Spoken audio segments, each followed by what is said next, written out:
Whispers on. Whispers on. Okay.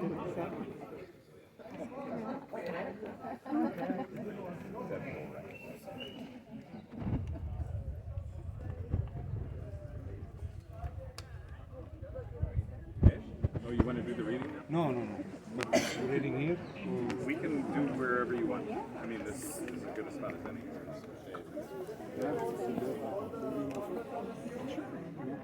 People are shy anymore.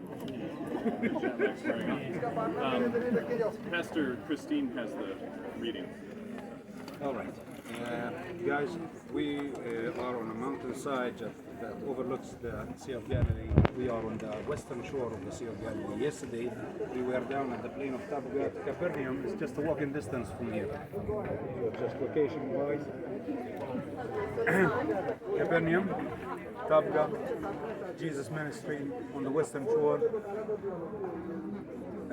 This mountain over here, in Jesus' time, in the first century, as historical records reveal, used to be called by the locals as Mount Eremus.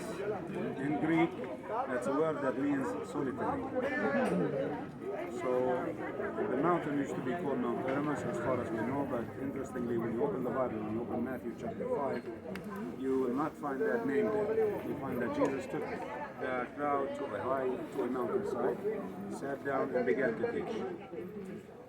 So in order to determine that this is the mountain, this is actually where the story happened, if the name is not mentioned, we have to follow the earliest tradition. And the earliest tradition, that means the Byzantine Church. If I want to follow the Byzantine Church, I will actually, if I want to look for evidence, for archaeological evidence, I will find a Byzantine church, but it won't be up here on the top of the mountain. It will be actually down at the slope, nearby, almost down at the bottom, nearby the road. Yeah.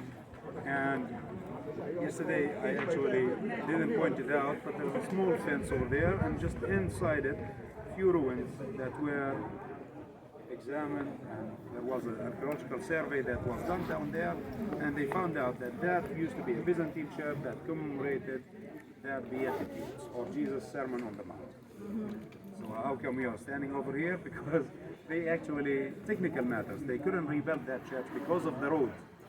There's a modern road that was constructed that goes through, and because they couldn't rebuild the church where it is today, where it used to be, so they decided to copy the spot to the top of the mountain and benefit the view, the greater view. And also because of the fact that we are remembering not a place where Jesus touched or walked, it is the words that he spoke.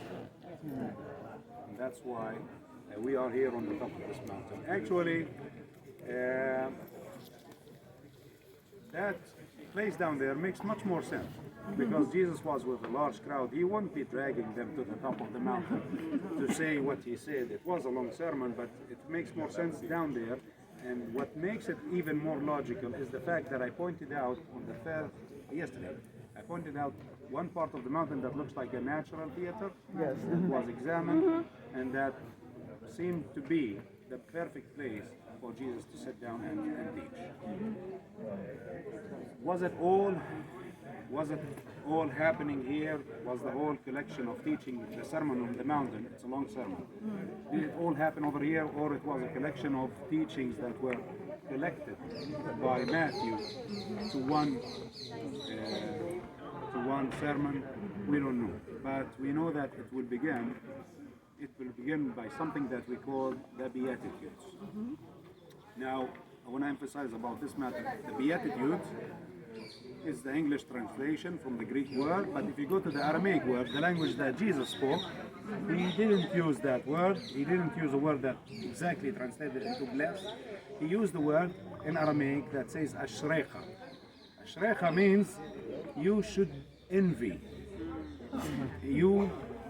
This is like when he said, blessed are the mourners, or blessed are the weak. He was saying actually, blessed are the meek, he was actually saying you should envy those who mourn. You should envy those who are weak. This is the exact translation of the word. And you wonder, how can you envy a person who mourns? How can you envy a weak person? How can you envy those who are insulted? Because they will be accepted in God's kingdom. Now, I want to remind you that Jesus is doing this while he was performing miracles. Many people are seeing his miracles, following him. And the audience, most of the audience who was following him over here on the western side of the lake was a Jewish audience.